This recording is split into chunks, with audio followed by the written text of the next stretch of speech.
that we talk about. When will these communities know their local police for protect and serve rather than stop and frisk? And with that, I yield back. I thank the gentleman from New Jersey, and thank you for sharing your own personal experience. I know each of us can probably recall an incident where we have felt that we were being profiled, targeted, singled out, not because it was warranted necessarily, but because of some characteristic. And that is part of what we're here to bring attention to tonight. So thank you for your honesty and for your genuineness in expressing that personal story. I'd like to now yield time to my fellow co-anchor. I have great respect for this gentleman. We have gotten to know each other very well, and I know that this is an issue in particular that he has provided direct leadership on because of the communities in which he serves in New York, and the comment by the gentleman, the previous comment about stop and frisk that you've worked to challenge, and because of that there's a change that is underway, and that is what we're hoping to bring tonight. So I'd like to now yield time to my fellow co-anchor, the gentleman from the Empire State from New York, Representative Hakeem Jeffries, at this time. I thank my distinguished colleague from the Silver State for anchoring the CBC special order on this incredibly important topic related to the ongoing problem, I would argue, epidemic of police violence largely directed at communities of color. The most recent situation, of course, occurred in Ferguson, Missouri, with the tragic killing of Michael Brown, and we all join our colleague Lacey Clay, as well as the CBC Chair Marsha Fudge, in pushing for justice, which we believe is most likely to occur through a federal investigation that is now ongoing. But unfortunately, the problem brought to light for so many across America, particularly the neighborhoods that I represent in Brooklyn, New York, by the killing of Michael Brown, is all too familiar for many communities across this great nation. In fact, back in July of 1967, President Lyndon Baines Johnson appointed what came to be known as the Kerner Commission, an 11-member commission to study the causes of civil unrest in urban America that were taking place since '64 and into '65 and throughout 1966 into 1967, prompting Lyndon Johnson, one of our greatest presidents, though that is not often acknowledged, given the leadership he demonstrated on domestic issues, appointed this Kerner Commission. The vice chair of the commission was the then New York City Mayor John Lindsay, a former distinguished member of this House. The commission concluded that some of the unrest that had taken place in cities like Detroit, Michigan, and Philadelphia, Pennsylvania, in Los Angeles, in Watts, some of the things that had taken place resulting in unrest were caused by pre-existing conditions of aggressive police activity in African American communities, followed by a triggering event, often a shooting of an unarmed African American, and then an overly aggressive police response. This is what the Kerner Commission found when it issued its report in the late 1960s.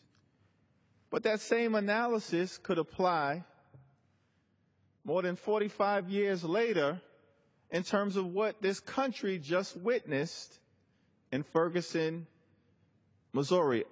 A history clearly in that community of overly aggressive, excessive force, largely directed at the African American community, and then a triggering event, the killing of an unarmed African American, Michael Brown, who of course was shot twice in the head, and it appears a total of 6 times, and then an overly aggressive police response. In fact, a military response.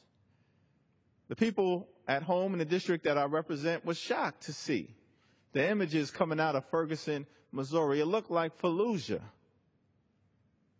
Looked like a war zone in the Middle East or other parts of the world, not an American suburb.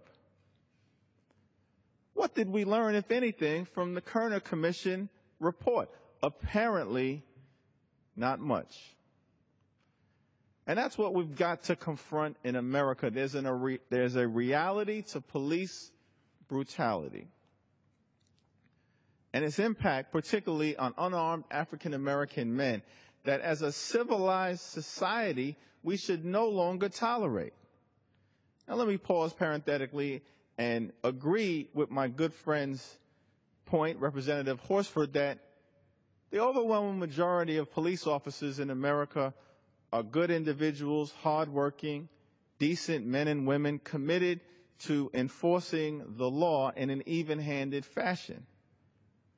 But there are too many cases of excessive violence, often directed at unarmed African American men in America. We've got to address that epidemic. Perhaps we could begin by just reviewing the Kerner Commission report issued under the Johnson administration. It's shameful that decade after decade after decade, we've been unable to confront some of the realities brought to bear by that report. But perhaps the tragedy in Ferguson, Missouri, will wake us all up as a country. Fannie Lou Hamer made the observation that she was sick and tired of being sick and tired. At what point will we in America be tired of seeing another unarmed African American man's life being taken away prematurely by an officer using excessive force? And that is why we're hopeful that we not just deal with the law enforcement problem, but that we confront some of the underlying socioeconomic conditions that create a climate for some of these things to occur. And I look forward to that discussion as we move forward under the leadership of our chair and certainly working closely with the distinguished gentleman from Las Vegas. And with that, I yield back. I thank the gentleman, my co-anchor, for this special order hour and for your bringing to this body a reminder of the Kerner report, which is very instructive on what should be done as a model to move community policing approaches forward. And I think that is one of the absolute objectives that must come from any action that this body takes. And there is a role for Congress to play. Absolutely, there is a responsibility for the Department of Justice, who has a statutory objective, a responsibility to ensure profiling does not occur in our nation's law enforcement. And in addition to the example of the Kerner report, I'd also like to bring to the attention the work of the U.S. Department of Justice, the Office of Community-Oriented Policing Services, the COPS office, which is working to develop an initiative known as the Collaborative Reform Model. Now, they came to my home state in Nevada in January of 2012 following growing community concern and scrutiny of its use of deadly force practices.